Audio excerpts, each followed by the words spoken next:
Hello YouTube, this is John. So in this video, this is like part 2 on the USB boot options video of my Windows 11 PC.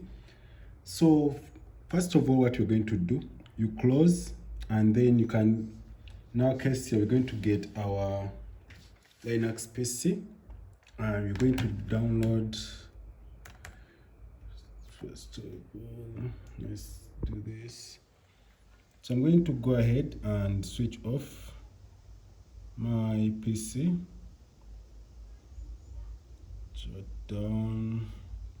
Then after, we're going to go ahead and say power off.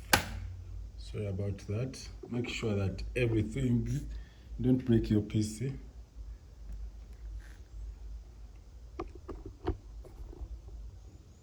Okay. So when you reach here, you wait for the PC to go off completely. So I'm going to get my USB drive, the PC.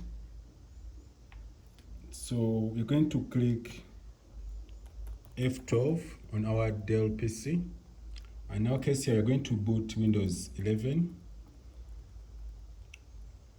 And then you can go ahead and select. If you don't have the USB boot options on your F12, you can go ahead and check on my videos on this same laptop how to enable the USB boot options. So in my case here, after creating the bootable drive, this is how you test if it works.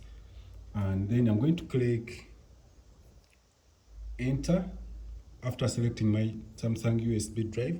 Then here it will start loading the Windows 11 files, as you can see.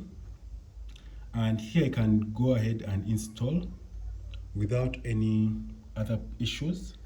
So this is how you boot your Dell Inspiron PCs, and this is how you go ahead and create a bootable for your PC, for those who don't know about how to create a bootable, because on my previous videos have been. So when you reach this point, in my case here, I'm going to close from here and we shall continue.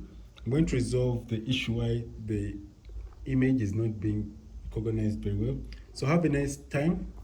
Goodbye. Hope this video is helpful.